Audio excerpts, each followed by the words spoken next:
પ્રભુ ઈસુના ગૌરવી નામમાં આજની પ્રેમી સલામ. જય મસીહ કી. Praise the lord. હાલેલુયા.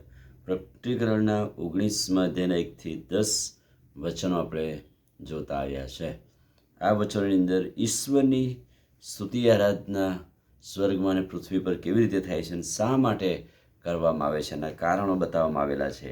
ઈશ્વરની આરાધના અને ઈશ્વરની સ્તુતિ કરવા માટે બે કારણો અહીંયા સ્પષ્ટ બતાવવામાં આવેલા છે. પહેલું કારણ, ઈશ્વરમાં જે તારણ, હર્ષ અને આનંદ છે એ વ્યક્તિ ઈશ્વરના પરાક્રમી કૃત્યોને યાદ કરીને ઈશ્વરની આરાધના કરે છે.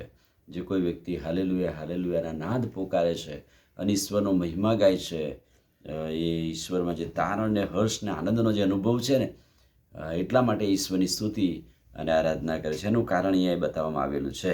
બીજું કારણ તેવું લખ્યું છે કે મોટી વેશ્યા જેણે પોતાના વ્યભિચારના પૃથ્વીથી ભ્રષ્ટ કરી છે તેનો તેણે ન્યાય કર્યો છે.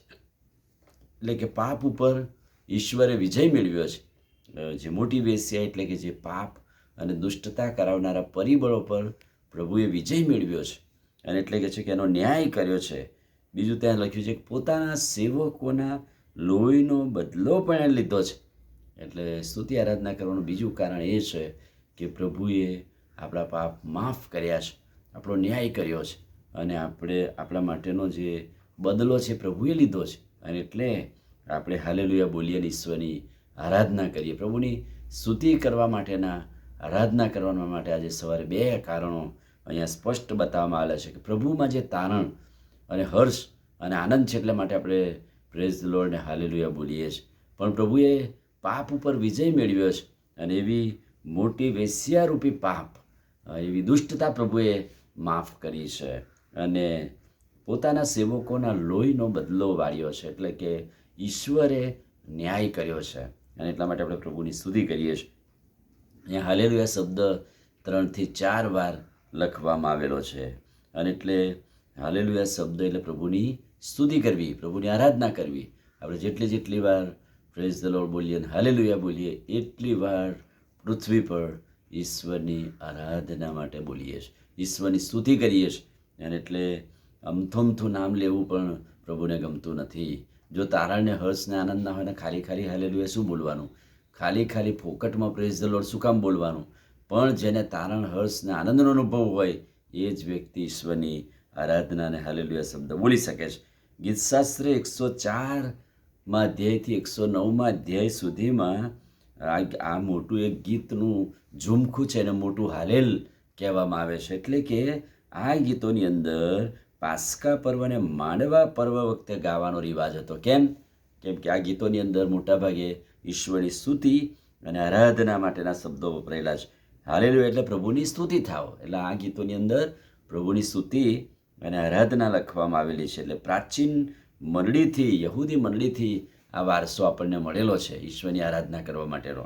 અને એટલે હાલેલુયા શબ્દ વારંવાર વપરાય છે. જ્યાં જ્યાં પ્રભુની સ્તુતિ થાય છે ત્યાં આ શબ્દનો ઉપયોગ થાય છે. અને બીજી અદ્ભુત વાતવાલાઓ, હાલેલુયા શબ્દ બધી જ ભાષામાં એક જ શબ્દ છે, એનો કોઈ તર્જુમો નથી. હાલેલુયા એ મરાઠી, ઇંગ્લિશ, હિન્દી, ગુજરાતી કે પૃથ્વીની કોઈ પણ ભાષામાં, બાઇબલની પણ કોઈ પણ ભાષામાં હાલેલુયા શબ્દ ઈશ્વરની સ્તુતિ માટે, આરાધના માટે વપરાયેલો છે. છેલ્લી વાત, જેમ આપણે પ્રભુની શીખવેલી પ્રાર્થના બોલીએ છીએ ને અંતભાગમાં કે પ્રભુ રાજ્ય, પરાક્રમ અને મહિમા સર્વકાળ સુધી મેં તારા છીએ, એમ પ્રાચીન મંડળીમાં પણ હાલેલુયા શબ્દ વપરાઈને કહે છે કે હાલેલુયા આપણા ઈશ્વરને તારણ, મહિમા તથા પરાક્રમ હોજો. અને આમીન શબ્દ લખવે છે. એટલે કે હાલેલુયા શબ્દ એ પ્રભુની આરાધના સ્તુતિ પ્રગટ તો કરે છે પણ ઈશ્વરના તારણ, મહિમા અને પરાક્રમને પ્રગટ કરે છે. આના જે સવારે આ શબ્દ દ્વારા આપણે પણ પ્રભુની સ્તુતિ અને આરાધના કરીએ છીએ. આમીન પ્રાર્થના કરીએ. વાલા પ્રભુ, આજે સવારે અદ્ભુત તમારા શબ્દ અને વચનને માટે અમે તમારી આભાર સ્તુતિ કરીએ છીએ અને તમારું નામ ઊંચું મનાવીએ છીએ. હાલેલુયા અને પ્રેઝ ધ લોર્ડ કહીને અમે પણ સ્વર્ગદૂતોની સાથે તમારી સ્તુતિમાં જોડાઈએ છીએ. ધન્ય સ્વામી, પ્રભુ ઈસુના નામમાં માંગીએ છીએ, સાંભળો ને માન્ય કરો. આમીન. God bless you.